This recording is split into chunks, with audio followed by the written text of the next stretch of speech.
Hey there. So, we all love a good beauty trend, right? But have you ever wondered how far back some of these practices go? Oh, absolutely. It's fascinating to trace the roots of what we consider trendy today. Right. Like who knew jade rollers were an ancient beauty secret?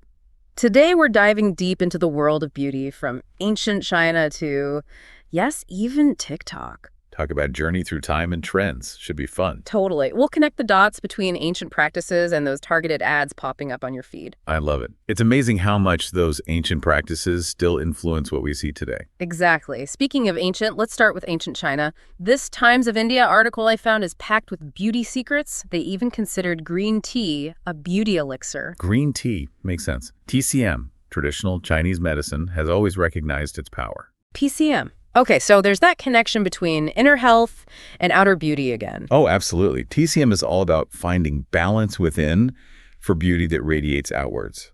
Those green tea antioxidants weren't just for good health. They fought free radicals, which, as we know, can age your skin. And speaking of aging gracefully, this article also talks about pearl powder. Empresses used it for a radiant complexion. It's true. Pearl powder is packed with amino acids and minerals, which can actually help with collagen production, so fewer wrinkles. It's amazing to see ingredients like this popping up in modern skincare now. Talk about ahead of their time. Okay, but jade rollers and gua sha, were those a part of their routine too? 100%. And it wasn't just about looking good.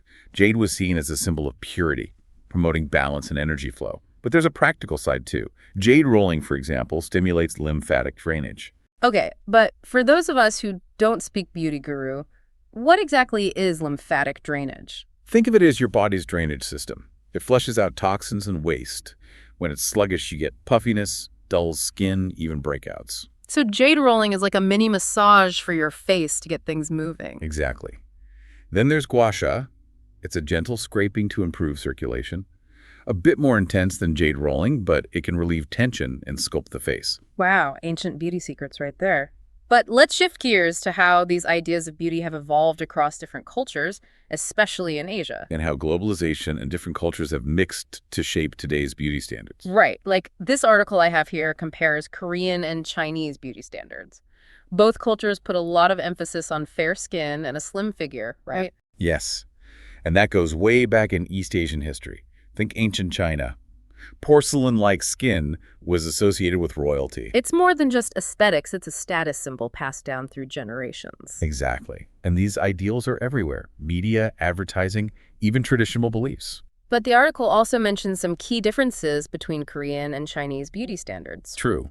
While both cultures like fair skin, Korean beauty leans towards a polished, sometimes even surgically perfected look. It's interesting how the popularity of K-pop and the whole Hallyu wave factors into this. It makes sense. The Hallyu wave, that global love for South Korean pop culture, has a huge influence on everything from fashion to food.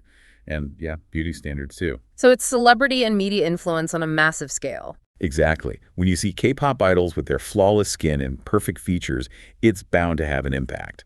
Of course, that can be both good and bad. Definitely. It's amazing to see Korean beauty get global recognition, but these really high standards can be a lot of pressure. Right. It's important to remember that what we see, especially online and in magazines, isn't always real. Exactly. It's about having a healthy and balanced view of beauty. So how do Chinese beauty standards compare? The article mentioned they lean towards a more natural look. Yeah. So they also like fair skin and a slim figure. But there's more emphasis on inner beauty, elegance, and a focus on well-being. So it's about achieving balance inside and out. Exactly. And while Western beauty standards have an influence, there's a growing movement in both China and South Korea embracing body positivity and challenging those limited ideas of beauty. That's great to hear. It's about time we celebrate diversity and all the different ways beauty shows up. Absolutely. And speaking of a more natural approach, have you noticed the rise of clean beauty? Oh yeah, clean beauty is everywhere. For good reason. It lines up with what consumers want now: transparency and sustainability. Right. This excerpt I have here says the clean beauty movement is huge in China, especially with younger generations who want natural ingredients. It's not just a trend anymore, it's about values. Consumers are realizing that chemicals can be bad for them and the environment. And social media gives them a voice now. They can hold brands accountable. Absolutely. But it's tricky because the term clean beauty isn't regulated. Wait, So a brand can just say a product is clean without actually being held to any standard. Yeah, it's definitely possible. You have to do your research. Read labels and look for certifications from organizations you trust. So clean might not always actually mean clean. Exactly. Be an informed buyer. Now, speaking of informed consumers, what about the whole push for personalized beauty? Yeah, personalization. It's like having your own personal beauty concierge. Right. No more guessing games at the beauty counter. Exactly. And with all the data we have now, brands are stepping up their game to meet our individual needs. Remember that stat we saw, something like 71% of consumers expect personalized beauty experiences now? Oh, yeah. It's becoming the standard. And for good reason. Why waste money on products that don't actually work for you? Right. The technology behind it all is really cool, though. AI quizzes, at-home skin tests, analyzing your microbiome. It's like a science lab in your bathroom. I know. I tried this hair care brand, Pros, Yeah. and they have this quiz. It asked about everything. My hair type, my scalp, even my zip code. See? They use all that data to create something just for you. And it's not just skincare and hair care anymore. Personalized makeup, fragrances, everything. It feels like the future of beauty, right? Speaking of future, we can't forget TikTok. Ah, TikTok. Viral beauty hacks and makeup transformations galore. Don't even get me started. But Yeah. seriously, it's amazing how much power TikTok has in the beauty world. It's true, everyone's a beauty guru now, sharing their routines. It's forced brands to adapt and get creative, though. Oh, for sure. Like, remember that article we found about brands winning at TikTok? Totally. Like REFY Beauty, they've nailed that relatable influencer vibe. Yeah. They use their own staff, which feels so much more authentic. It's like you're getting a sneak peek behind the brand, you know? And then there's Sarav. They're killing it with their humor. Sarava's hilarious. They're not afraid to make fun of themselves, which I kind of love. It's so refreshing. Being real and honest, that's how you connect with Gen Z. And their sales are through the roof, so it's clearly working. It proves you don't need to be super glamorous to be successful on TikTok. Totally agree.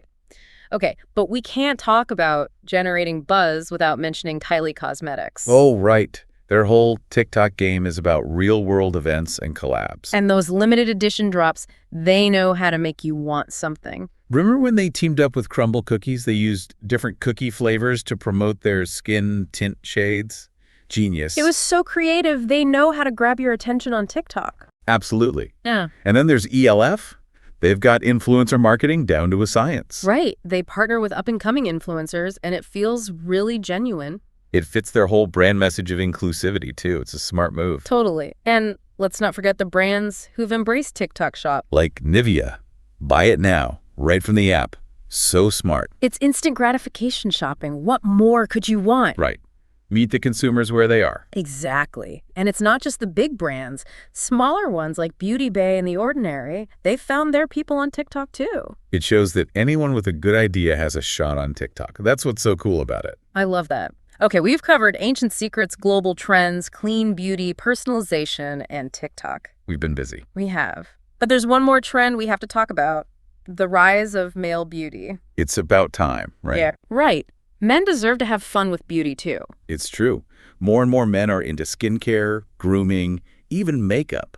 It's not taboo anymore. And I love to see it. I think seeing more male celebrities openly embracing this stuff helps. 100%. It's about seeing yourself reflected back. If they can do it, why not me? Exactly. And the beauty industry is paying attention. There are so many men's skincare products now, and they're actually good. It's not just your basic cleanser and moisturizer anymore. We're talking serums, masks, the works.